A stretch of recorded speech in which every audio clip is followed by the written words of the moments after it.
Сәлем достар, қалайсыздар, амансыздар ма? Бүгін мен сіздерге тігіншілерге ең керекті нәрсе тігін машинасын қалай жөндеу керектігін үйрететін боламын. Менімен бірге болыңыздар. Тігін машинасын жөндеу үшін бізге ең арнайы тігін машинасына арналған осындай маслолар қажет. Одан кейін мен тіс щеткасын алдым.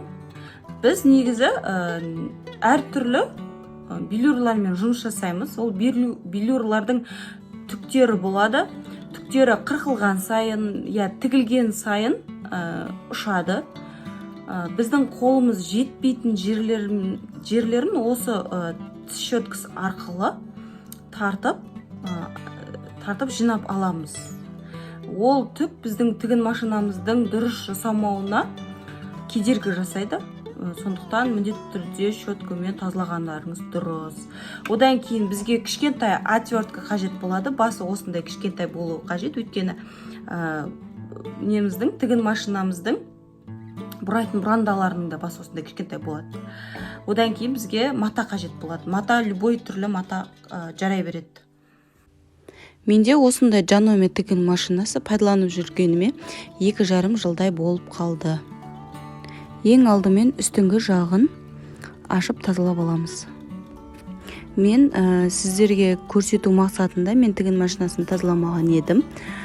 Көріп тұрғаныңыздай әрбір жерінде билюрлардың түктерінің ұшқанын дәл осылай сүртіп аламыз. Қол жетпеген жерімізді жаңағы тіс щеткасымен тазалап аламыз. Байқағаныңыздай билюрлардың түктері осылай шығады. Инені жақсы қозғау мақсатында 2-3 тамшыдан май тамызамыз. Ендігі астыңғы бөлікті тазалап сүртіп алайық. Барлық жабдықтарын шешіп тазалаған жөн, өйткені әрбір жерінде біз тігетін билюрымыздың түктері қалып қояды.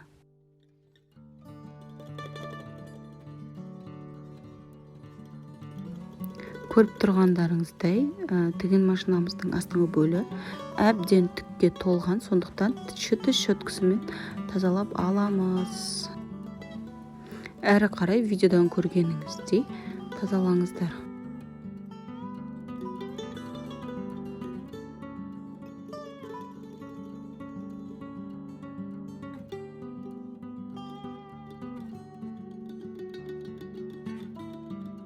Астыңғы жіпті қозғалтып тұратын мына бір темірге 2-3 тамшы май тамызамыз.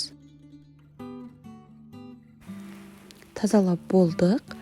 Енді қайтадан орнына салып жинаймыз.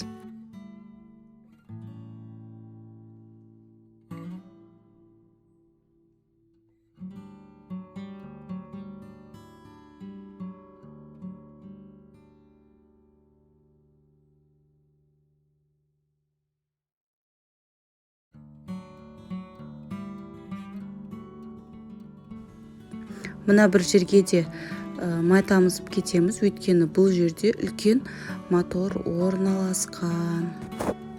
Мына бір жерде кішкене тесікті көріп тұрған шығарсыздар. Сол тесікті де тазалап, ішіне 2-3 тамшы май тамызуды ұмытпаңыздар, өйткені бұл астыңғы жіпті қозғалтатын моторға май қажет болады. Ал достар, мен сіздерге бүгін тігін машинасын қалай жөндеу керектігін үйреттім, көрсеттім. Менімен бірге болғандарыңызға көп рахмет. Егер де менің каналым сіздерге ұнап жатқан жағдайда каналыма өтіп, лайк басып, комментарий жазып, арнама тіркеле кетіңіздер. Ол маған мотивация болсын. Сау болыңыздар.